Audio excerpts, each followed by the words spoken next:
ত্রিপুরা দক্ষিণ জেলা সাব্রুমের ঐতিহ্যবাহী বনকুল মহামুনি উৎসব ও মেলা আধ্যাত্মিক চেতনা ও সম্প্রীতির প্রতীক বললেন মুখ্যমন্ত্রী ডাক্তার মানিক সাহা। প্রতি বছরের ন্যায় এবছরও মহাসমারোহে ত্রিপুরা দক্ষিণ জেলা সাব্রুমের বনকুল মহামুনিতে ঐতিহ্যবাহী ৭৮তম মহামুনি বুদ্ধ মেলার আয়োজন হল ত্রিপুরার মুখ্যমন্ত্রী ডাক্তার মানিক সাহার হাত ধরে। উদ্বোধনী অনুষ্ঠানে উপস্থিত ছিলেন ৩৯ নম্বর মনু বনকুল বিধানসভা কেন্দ্রের বিধায়ক মাইলাফ্রু মগ, ইন্টারন্যাশনাল বুদ্ধিস্ট কনফেডারেশনসের সভাপতি ব্যান্ড ডক্টর ধামাপ্রিয়া, দক্ষিণ ত্রিপুরা জেলার জেলাশাসক, দক্ষিণ ত্রিপুরা জেলার police super MDC Kongjoy Mog, Sabroom মহকুমা শাসক সহ অন্যান্যরা। ৫ দিনব্যাপী চলবে এই মেলা। এই মেলাকে কেন্দ্র করে সরকারের বিভিন্ন দপ্তরের উদ্যোগে স্টল উদ্বোধন করেন মুখ্যমন্ত্রী ডাক্তার মানিক সাহা। মেলাতে বক্তব্য রাখতে গিয়ে মুখ্যমন্ত্রী ডাক্তার মানিক সাহা জানান, অল্প কয়েকদিনের মধ্যেই সাব্রুম মাইকেল মধুসূদন দত্ত কলেজ সংলগ্ন এলাকাতেই ইন্টারন্যাশনাল বুদ্ধিস্ট ইউনিভার্সিটির কাজ শুরু হতে যাচ্ছে। সাব্রুমের ঐতিহ্যবাহী বনকুল মহামুনি উৎসব ও মেলা আধ্যাত্মিক চেতনা ও সম্প্রীতির প্রতীক। প্রভু বুদ্ধের জীবন ও আদর্শের বার্তা নিয়ে এই আয়োজনের আনুষ্ঠানিক সূচনা হয়। আর এই মেলার শেষের দিন তথা আগামী ১৭ই মার্চ সন্ধ্যা ৭ ঘটিকার সময় বহির্রাজ্যের বিশিষ্ট খ্যাতনামা শিল্পী দিয়ে একটি সাংস্কৃতিক অনুষ্ঠানের আয়োজন করা হয়েছে বলে জানান মেলা কমিটির সদস্যরা। এটা আগামী দিনে এই যে ধম্মাদুপা ইউনিভার্সিটি সাব্রুমে আমরা এখানে ফলক আমরা লাগিয়েছিলাম সেখানে।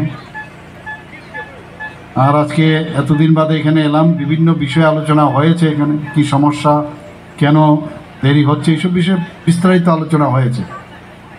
আমাদের একটু আগে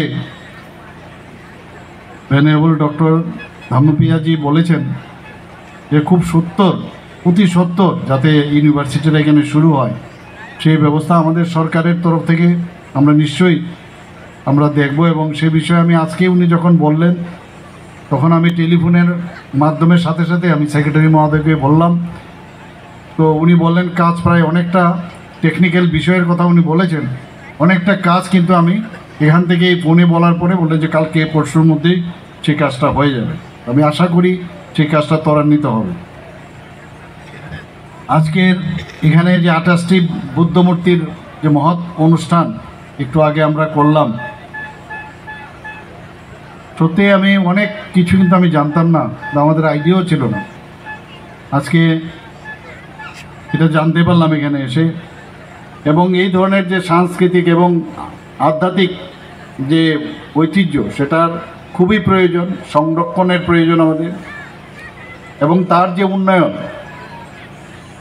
উন্নয়ন ধীরে ধীরে আগের দিকে এগিয়ে যাচ্ছে, সেটা একটা মাইল ফলক হিসাবে পরিচিতি লাভ করবে আমি নিশ্চিত আগামী দিনে।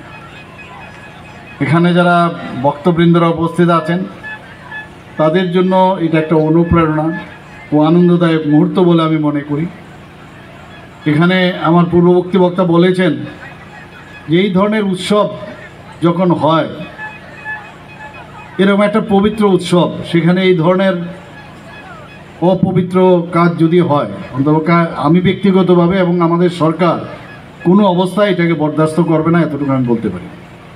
আমি এখানে এসপি মহোদয় এখানে উপস্থিত আছেন, ডিএম মহোদয় এখানে উপস্থিত আছেন, আমি বলবো এটাকে কোনো অবস্থায় এগুলোকে আমরা যাতে না হয় তার ব্যবস্থা করার জন্য আমি ওনাদেরকে বলব। 5 দিনের এখানে অনুষ্ঠান চলবে আমাকে যা বলা হয়েছে। আমি আশা করি যে শান্তি সম্প্রীতির মধ্যে এই যে মেলা এবং অনুষ্ঠান সেটা সম্পন্ন হবে। আমাদের রাজ্য সরকার সকল ধর্ম ও তাদের যে সংস্কৃতি সবসময় তার শ্রদ্ধা ও সম্মান জানায়। এখানে যে আধ্যাত্মিক যে চেতনা সেটা যদি সমৃদ্ধ হয়, তাতে করে সম্প্রীতিও কিন্তু সুদৃঢ় হয়।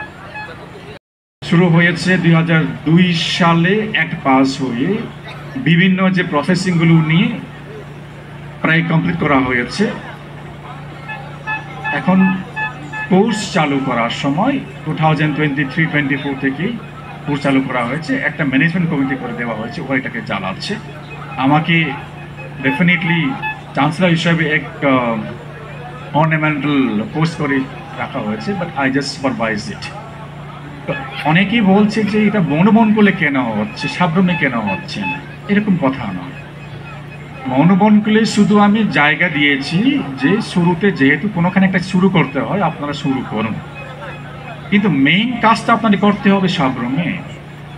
মেন ক্যাম্পাস সাব্রমে, সেখানে হতেই হবে। ওনাদেরকে বলি আপনার যত তাড়াতাড়ি পারেন করুন, করে তাড়াতাড়ি এখান থেকে চলে যান। যদি কোনো কিছু কোর্স এখানে থাকে সেটা দেখা যাবে পরে, বাট উইথ ফুল এফোর্ট সেটা করা হচ্ছে।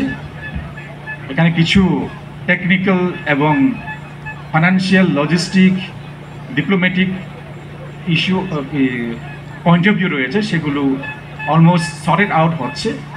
আমি আশা করি আগামী কয়েক মাসের মধ্যে আই থিঙ্ক ফুল সুইং কাজ শুরু হয়ে যাবে। That is hope by the end of this March যদি আমরা কোনো পজিটিভ খবর পাই, উইল লেট ইউ নো, আমরা আপনাদেরকে জানাবো। ডেফিনেটলি সেটা সাব্রমেই হবে। আমরা এখানে শুধু টেম্পোরারি জায়গা দিয়েছি ইউনিভার্সিটি রান করার জন্য। It's for clarification for you people. চেতনার একটা ব্রিজ আমি বলবো, সেতু বন্ধন হিসাবেও একটা গুরুত্বপূর্ণ ভূমিকা পালন করে এবং বিগত কয়েক বছর ধরে এই বনকুল মহামুনি বুদ্ধ বিহারটি বৌদ্ধ ধর্মের শিক্ষা এবং ঐতিহ্যের অন্যতম কেন্দ্র হিসাবে আত্মপ্রকাশ করেছে। আমরা যে কথাটা আমি একটু আগে বলার চেষ্টা করেছি, আমি যে সাব্রুমে যখন এসেছিলাম, ওই এলাকায় ধম্মদীপা আন্তর্জাতিক বুদ্ধিস্ট বিশ্ববিদ্যালয়ের ভিত্তিপ্রস্তর আমরা স্থাপন করেছিলাম ডিসেম্বর মাসে। যদিও এটা একটা রাজ্যের একটা প্রাইভেট ইউনিভার্সিটি, যখন আমার কাছে এই প্রপোজালটা এসেছিল বিধানসভায় কিন্তু আমি জোরালো বক্তব্য রেখেছি। আপনারা জানেন অনেক সময় বিরোধীরা অনেক সময় জিজ্ঞেস করেন যে এই ধরনের আরও অনেক ইউনিভার্সিটি এখানে আসছে, এটা কোন ইউনিভার্সিটি, কেন আসছে, কিন্তু আমাদের তরফ থেকে জোরালো বক্তব্য রাখার ফলে সেটা কিন্তু একটা বিল সেখানে সর্বসম্মতভাবে অনুমোদিত হয় এবং সেটা পাশ করা হয়। ইউনিভার্সিটি গ্র্যান্টস কমিশন 2024 সালের জানুয়ারিতে এটাকে ইউজিসি আইনে অনুমোদন দিয়েছে। এখানে বলা হয়েছে অস্থায়ী ক্যাম্পে, আমি নিজেও গিয়েছিলাম একটা স্কুলের মধ্যে, ধর্মদীপা যে স্কুল আছে সেখানে অস্থায়ীভাবে এখন এই ইউনিভার্সিটির কাজকর্ম চলছে।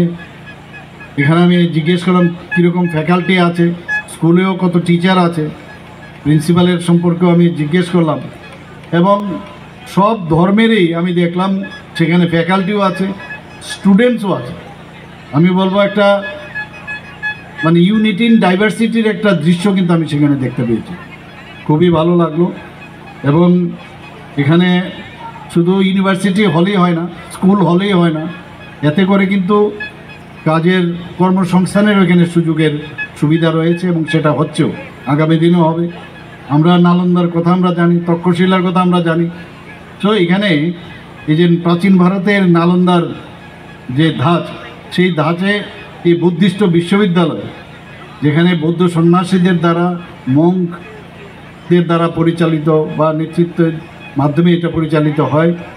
আমি আশা করি সেই নালন্দার যে খ্যাতি, সেটা মাননীয় প্রধানমন্ত্রী আপনারা জানেন যে নালন্দাতে আবার সেটাকে রিজুভিনেট করেছে।